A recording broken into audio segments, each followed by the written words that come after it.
Hey everyone, welcome back to my YouTube channel, which is Nikki Nogat, and this is me, Nikita Mehra, and today's video is gonna be about the spot round of the NIFT counseling because अभी सारे के सारे rounds खत्म हो गए हैं and everyone was asking कि spot round क्या है, स्पॉट राउंड में कैसे आपको अप्लाई करना है, एंड कौन कौन से लोग हैं जो स्पॉट राउंड में बैठने के एलिजिबल हैं एंड कौन कौन से वो लोग हैं जो उसमें नहीं बैठ सकते, and how is gonna be the process, क्या उसकी कोई एक्स्ट्रा फीस है, and also we are gonna talk about कि वो फीस रिफंडेबल है कि नहीं, and also many people are asking कि अब ओरिएंटेशन डे आने वाला है तो what is orientation day and उसके तब उसमें कौन कौन से डॉक्यूमेंट्स लेके जाने हैं, हम उसका भी थोड़ा सा इंसाइट आज देखेंगे, ज़्यादा उसके बारे में बात नहीं करेंगे, ज़्यादा हमारा फोकस आज स्पॉट राउंड पे ही रहेगा। एंड जो नेक्स्ट वीडियो होगी या फिर मैं किसी शॉर्ट या फिर एक फुल वीडियो में मैं उसको ज़रूर डालूंगी। So yes, let's get into the video. So now we gonna talk about कि स्पॉट राउंड होता क्या है। सो स्पॉट राउंड सारे राउंड्स के बाद एक काउंसलिंग राउंड रखा जाता है उन लोगों के लिए जिन लोगों को अभी तक एक भी सीट नहीं मिली होती किसी भी कैंपस में। फॉर एग्जाम्पल, मेरा रैंक 5000 था या फिर 3080 समथिंग था एंड मेरा रैंक जनरल है और मुझे अभी तक किसी भी कैंपस में सीट नहीं मिली, तो मैं एलिजिबल हूँ इस राउंड में बैठने के लिए, स्पॉट राउंड में बैठने के लिए। तो हम बात कर लेते हैं कि अब इसकी फ़ीस कितनी होती है। इसकी फ़ीस 5000 होती है एडिशनल। अगर आपको सीट मिल जाती है तो ये 5000 वो लोग रख लेते हैं एंड वो बाद में आपके फ़ीस में एडजस्ट होती है, एंड अगर आप लोगों को सीट नहीं मिलती तो वो वापस रिफ़ंड किए जाते हैं।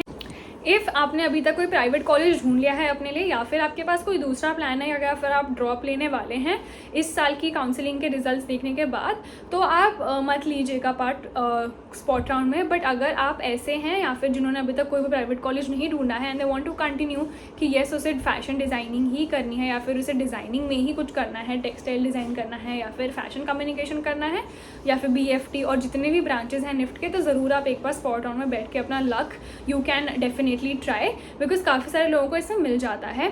सो नाउ जो आपकी वेकेंट सीट मैट्रिक्स होगी वो लोग उसमें डाल देंगे एंड ये राउंड होने का वाला है, हम उसके बारे में भी एक बार ऑफिशियल लेटर देख। तो अभी जो आपका 4th राउंड ऑफ काउंसलिंग का रिजल्ट आया था उसके नोटिफिकेशन के एंड में 3 पैराग्राफ में ऐसा कुछ लिखा हुआ है कि स्पॉट राउंड के लिए जो आपके री रजिस्ट्रेशंस होते हैं उन लोगों के लिए वापस से उन लोगों के रजिस्ट्रेशंस आपके 21 जुलाई टू 23 जुलाई तक आपके ये सब चलेंगे, एंड उसके बाद आपको रेगुलरली निफ्ट की ऑफिशियल साइट्स एंड आपके पोर्टल्स विजिट करने को बोले गए हैं ताकि आपको कोई भी अपडेट आए तो आप बिल्कुल भी मिस ना करें।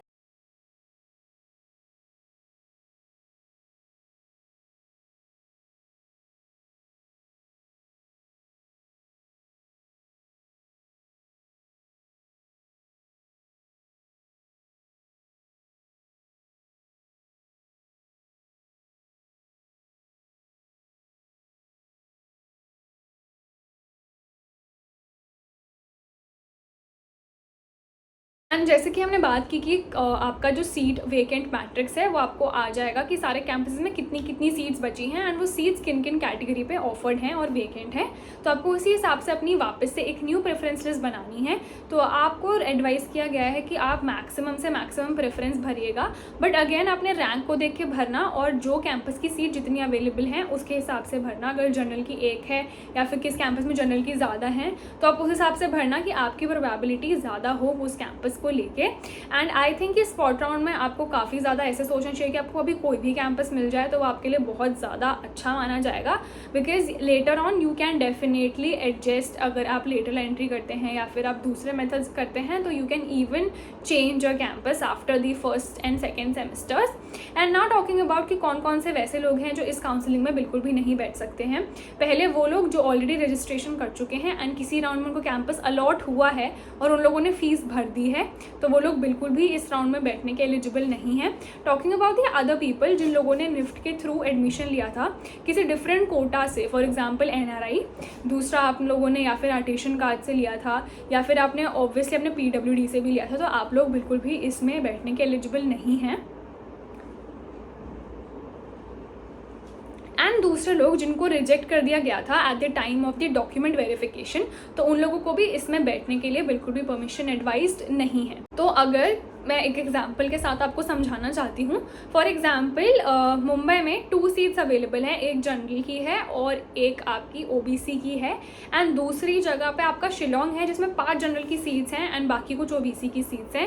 And I am a student जो जनरल कैटेगरी का है एंड दूसरा भी स्टूडेंट जो जनरल कैटेगरी का है. बट मेरा रैंक जो है वो 1000 है एंड उसका जो रैंक है वो 3000 है. और हम लोगों की प्रेफरेंस लिस्ट ऑलमोस्ट सेम है कि हम लोगों ने मुंबई फर्स्ट डाला है एंड शिलोंग ऑब्वियसली उसके बाद ही डाला होगा. बट इसमें क्या होगा कि अगर सीट 1 है या 2 उससे फ़र्क नहीं पड़ेगा. बट अगर मेरा रैंक कम है, मतलब मेरा रैंक 1000 है, तो मुझे ही डेफिनेटली फर्स्ट प्रेफरेंस मिलेगी कैंपस के बीच में. जो 3000 वाला बंदा है उसको डेफिनेटली मुंबई में चांस नहीं मिलेगा अगर इस हिसाब से 1-2 सीट्स ही अवेलेबल हैं. तो I hope I made it very clear with an example. And obviously we'll talk about कि आपको जो एडमिशन है वो वापस किस बेसिस पे मिलेगा. आपको CMR के बेसिस पे ही मिलेगा एंड जो बाकी कैटेगरी के लोग हैं उनको उनके कैटेगरी रैंक से ही एडमिशन मिलेगा. एंड नाउ टॉकिंग अबाउट कि आपको कुछ डॉक्यूमेंट्स की अगर इनके ज़रूरत पड़ती है तो आपको अपने बेसिकली कैटेगरी सर्टिफिकेट तो सबसे पहले अपने पास हैंडी रखने हैं, वरना आप जो कैटेगरी का आपका एडवांटेज होता है वो बिल्कुल भी नहीं उठा पाओगे. कैटेगरी सर्टिफिकेट सबसे पहले रख लेना एंड बाकी डॉक्यूमेंट्स जो सारे के सारे काउंसलिंग में रिक्वायर थे वो सारे के सारे भी आप डॉक्यूमेंट्स रख लेना. फॉर एग्जाम्पल आपके पास आपकी जो शीट है वो तो होनी चाहिए जिसमें आपका रैंक लिखा है, आपका नाम लिखा है. एंड देन आपके पास कुछ एनेक्चर्स होने चाहिए जो उसमें काउंसलिंग की वीडियो में मैंने बताया था, आप वो जाके देख लेना. And also you'll be needing with your some photos and everything which was required in the basic counseling rounds. And now I would like to congratulate everyone जिसको अभी तक counseling आंसर मिला है and मैं सबकी journey में I was there for everyone. So congratulations to each one of you and जिनको नहीं मिला है I hope आप लोगों को भी जल्दी से campus मिल जाए. And that's why I have created this video कि आप लोग spot round में भी बैठ के एक बार देख लो. And I hope कि आप लोगों को इसमें मिल जाएगा. And उसके बाद हम अब बात कर लेते हैं कि what is orientation day as I said in the intro of this video. So orientation day एक 3-day प्रोग्राम होता है एंड वो उन बच्चों के लिए होता है जो भी फर्स्ट ईयर में अभी अभी आए हैं, जैसे कि आप लोग होंगे. तो अब आप लोगों को क्या करना होता है, आपको सर्टन डॉक्यूमेंट्स जो आपको काउंसलिंग के लिए रखवाए गए थे वो आपको सारे के सारे लेके आने होते हैं with your passport size photos. And अब एक और क्वेश्चन आता है कि पेरेंट्स की ज़रूरत होती है कि नहीं होती. So I went in my this orientation program without my parents because obviously किन किन लोग मतलब 3 दिन के लिए कोई छुट्टी नहीं ले सकता. And obviously and I think you can definitely do it by yourself, but कुछ लोगों के पेरेंट्स आए थे सो इट्स टोटली ऑप्शनल. ऐसा कुछ मैंडेटरी नहीं है कि पेरेंट्स की ज़रूरत है ही है बिकॉज उनके सिग्नेचर्स पहले से फॉर्म्स में हो जाते हैं, तो ऐसे कोई ज़रूरत नहीं पड़ती. एंड इन केस अगर आपको लगता है कि आपको एंड मोमेंट में ज़रूरत पड़ सकती है so do take the digital science with you. अब सबके पास लैपटॉप होता है, फ़ोन होता है. अगर इन केस उनकी ज़रूरत पड़ती है तो अपने वर्ड में जाके आप उनका डिजिटल साइन अपने पे कॉपी पेस्ट करके वो फॉर्म को कंप्लीट कर सकते हैं. तो इसमें आपके पेरेंट्स की फिजिकली नीड नहीं होती. एंड नॉट टॉकिंग अबाउट कि आपको ओरिएंटेशन डे के लिए क्या क्या लेके जाना चाहिए. पहले आपको अपना लिए एक फोल्डर लेना चाहिए जिसमें आप सारे के सारे फॉर्म्स रखेंगे and you should be having your ID cards and you should be having your 12th के जितने भी डॉक्यूमेंट्स थे, आपके कॉलेज आपके स्कूल से निकले हुए सारे डॉक्यूमेंट्स एंड काउंसलिंग के सारे डॉक्यूमेंट्स आपको एक फोल्डर में अच्छे से रख लेना है. 10th की मार्कशीट की 2-3 कॉपी अपने पास रख लेना, फोटो कॉपी. 12th की मार्कशीट की 2-3 फोटो कॉपी अपने पास रख लेना बिकॉज वो कॉलेज लेता ही लेता है. एंड उस दिन कुछ छोटी मोटी वर्कशॉप्स होती हैं. फॉर एग्जाम्पल आपकी रोबोटिक्स की वर्कशॉप होती है, आपकी पेंटिंग की होती है. सो आई डिड रोबोटिक्स की वर्कशॉप विच इज़ एक्सेलेंट. मतलब it's not compulsory but it is just exercise and warm up for the people जो लोग आते हैं. एंड सुबह से लेकर शाम तक आपके प्रोग्राम्स चलते ही चलते रहते हैं फॉर फर्स्ट 3 days. आपको आपके राउंड्स कराया जाता है आपके डिपार्टमेंट का. आपके डिपार्टमेंट के फैकल्टीज़ आपसे मिलते हैं, दे greet you.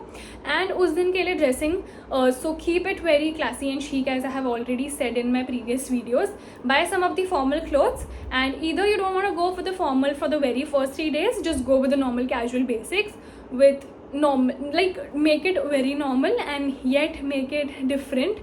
So I'll definitely make a whole video of it ki what you should pack for the hostels and what are the clothes which you should always carry and what are the must-haves you should have. So yeah, that is it for today's video. Hope you enjoyed it and do not forget to like, share and subscribe my YouTube channel so that whenever I post a new content you guys get notified first. So yeah, bye bye and thanks for watching.